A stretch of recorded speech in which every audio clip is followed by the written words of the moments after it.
እድልዬ እኔን ይቅር ላለ ማለት ነው አይደል ቆርጠሽ የተነሳሽው? ሁሌ ስህተት ይሆንክ ሰው ይቅር የምልህ ለምንድን ነው? በድብርቴ ላይ ደባሪ የሆኑ ሰዎችን ማናገር አልፈልግም። እናትሽ ነገሮችን ስታስታውስ ምን የሚፈጠር ይመስልሻል? አላውቅም።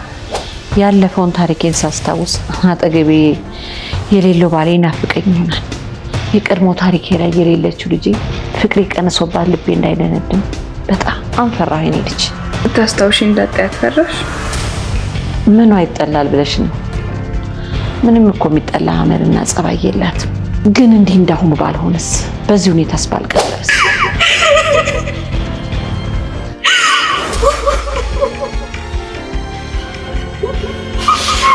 የኔ ውድ እናት ይሄንን መውሰድ ለኔ በጣም ይከብዳል። ግን ደግሞ ፈራው ሙሉ ለሙሉ ስታስታውሺ እንዳጣኝ ፈራው። ቱቲ አደራ ተንከባከቢልኝ። በየወሩ አንዴ እየመጣሁ ጠይቃችኋለሁ። እወድሻለሁ። እና አንድ ነገር ልልህ ነበር። ምን? ነገ እስቲ ለቱት ትርጉም ያለው ስጦታ አምጣለት። እሺ፣ ግን ለምን? እንዲሁ ሴት ልጅ ጥላ ስለምትወድ። እሺ፣ አመጣለሁ። ምን ትርጉም እንደሚሰጣት ባላውቅም። ሃፒ በርዝዴይ ቱ ዩ ሃፒ በርዝዴይ ቱ ዩ። እንኳን ተወለድሽልኝ የኔ ፍቅር።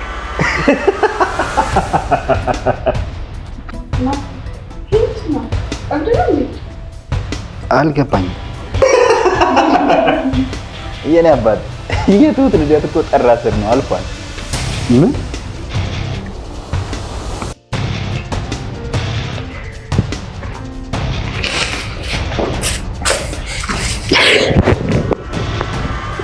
ቆይ እንዴት መጣለህ?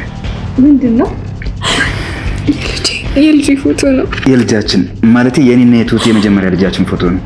እድል አንዴ ውጭ ወጥተን እናውራ። ናቲ ውጭ ጠብቀኝ፣ እናወራለን። በዚህ ሳምንት አዲሱ ጎጆአችንን ላዘጋጃ። በጣም ደስ ይለኛል። በዚህ ባላሰብኩበት መንገድ ባሌን አገኛለሁ ብዬ አላሰብኩም ነበር። ከእሷ ጋር ችግር አለ። ብሩን ወስደን እሷን አውጥተን እንጥላታለን።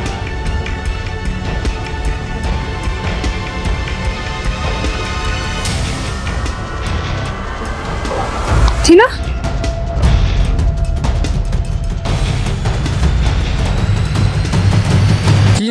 በድንገት እንግዲህ ባላሰበችው ሰዓትና ባልጠበቀችው ጊዜ ከባድ ነገር ውስጥ ገብታለች። ታዲያ አሁን ላይ ይህንን ሰውዬ ትሁት እሷን ያወቀችበትን መንገድ በምን ልታብራራለት ትችላለች የሚለው ነገር ትልቅ ጥያቄ ነው። ታዲያ ለዚህ ሰውዬ አሁን ይህንን ብላ ልታብራራ የምትችለው አንድ ነገር ይቺ ልጅ ሁል ጊዜ መታ የምትወስደኝ ልጅ እሷ ናት። እናም አንተ በቃ ተመለስ፣ እኔና እሷ የምናወራው ነገር አለ ብላ እንዲሄድ ካደረገች በኋላ እንግዲህ ሁሉንም ነገር ለትሁት ልትናገር ትችላለች የሚል ግምት ነው ያለ።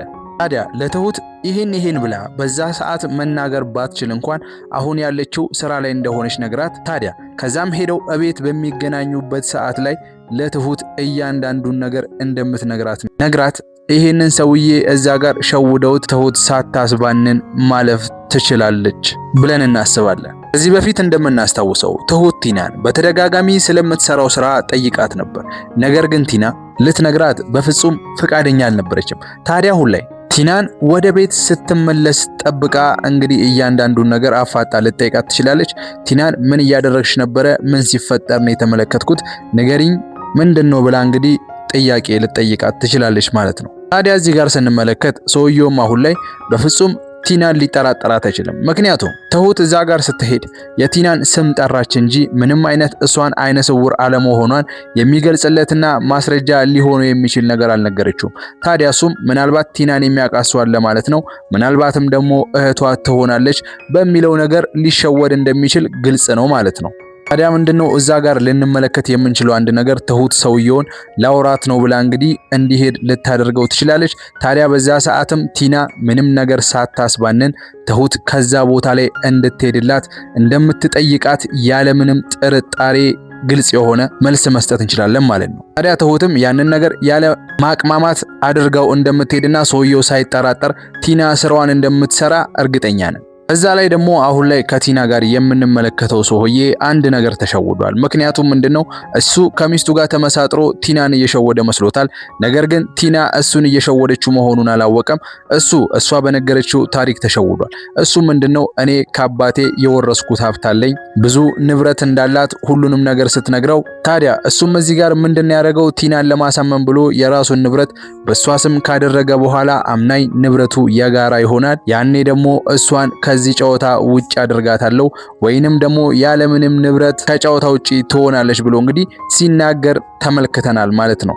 ታዲያ እሱም ያሰበው ከሚስቱ ጋር የቲናን ሀብት ቀምቶ ብቻቸውን ሊበለጽጉ ነበር ያሰበው።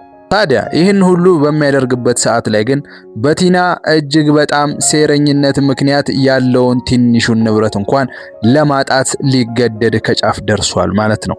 እስካሁን ምንም አይነት ጥርጣሬ በቲና ላይ አልተመለከተም፣ ግን የሚጸጸትበትን እያንዳንዱን እርምጃ እየተራመደ መጨረሻው ላይ እየደረሰ ነው ያለው።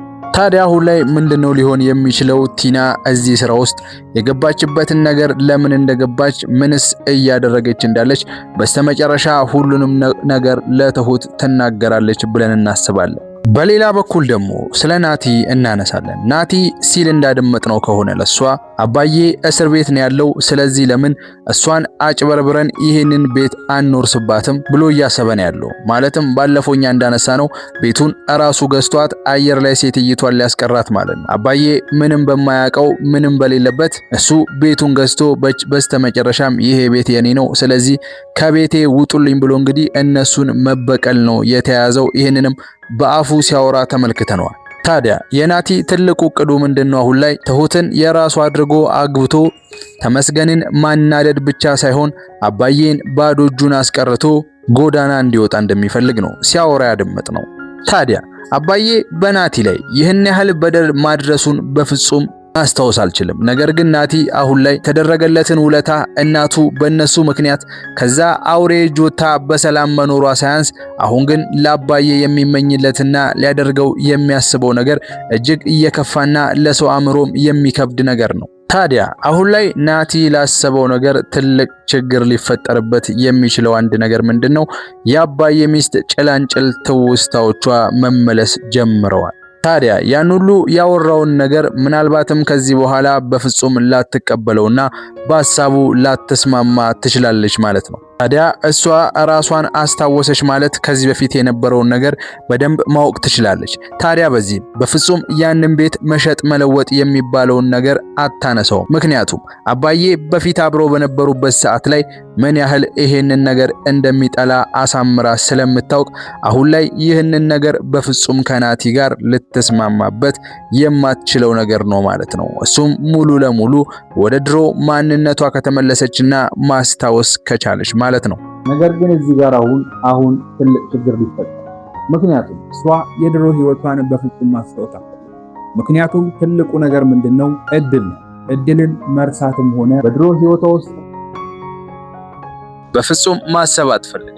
እድል የሷ ልጅ ብቻ መሆኗን ነው አሁን ላይ ማስታወስ የምትፈልገው።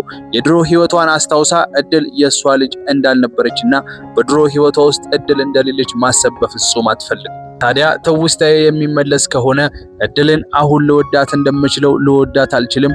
ማይሆን ስሜት ለሷ ሊሰማኝ ይችላል። አሁን እንደምሳሳላትና እንደምንከባከባት ላልንከባከባት እችላለሁ ስትል ተደምጣለች። ታዲያ በዚህም ምክንያት ነው ሕክምናዋን ቶሎ መከታተል ያልፈለገችውና አልሄድም ብላ በመከራከር ላይ ያለችው። ታዲያ እማዬ ይሄን ሁሉ በምትልበት ሰዓት እድል ሁሉንም ነገር ቆማ ሰምታ ነበርና የሰማችውን ነገር መቋቋም አቅቷት እጅግ ስታነባና ልቧ ሲሰበር ተመልክተናል። ታዲያ በዚህም ምክንያት ቤቱን ጥላ ለመሄድ እንደተገደደችና ታዲያ ትሁትም እናቷን እንድትንከባከብላት እዚህ መቆየት እንደማትፈልግና በወር አንድ ጊዜ እየመጣች ልታያቸው እንደምትችል ጽፋላቸው እጅግ በመራር ሐዘን ልትሰናበታቸው መሆኑን ተመልክተናል። ታዲያ እድል ይህንን ሁሉ ነገር ስሜት ሊሰማት የቻለው ለምንድነው? ክፋት ወይንም ደግሞ ጥላቻ ሳይሆን ውስጧ የተመለከተችው እማዬ እኔን ወዳኝ እኔን ላለማጣት ይህን ሁሉ መስዋዕትነት ከከፈለችልኝ ታዲያ እኔ ለምን ለሷ መስዋዕት መክፈል ያቅተኛል? እሷ አድና እኔን ብትረሳኝና ብትጠላኝ ይሻላል። ስለዚህ መዳኗ ለኔ ትርጉም አለው ስትል እድል አሁን ላይ እሷን ጥላ ለመሄድ ወስናለች ማለት ነው። ውድ የቻናላችን ቤተሰቦች እድል ስላደረገችው ነገር ምን ታስባላችሁ? ትክክል ናት ወይንስ ስህተት? እዛው እናቷን ቁጭ ብላ ብትጠብቅ ይሻላል ወይንስ ያደረገችው ነገር ትክክል ነው ብላችሁ ታስባላችሁ? ሐሳብ አስተያየታችሁን በኮሜንት መስጫው ላይ አስቀምጡልን። ቪዲዮአችን ከተመቻችሁ ላይክ እያደረጋችሁ ለዚህ ሰብ አዲስ ከሆናችሁ የሰብስክራይብ በተኗን እየተጫናችሁ በቀጣይ ቪዲዮ እስከምንገናኝ ቸር ያቆየን።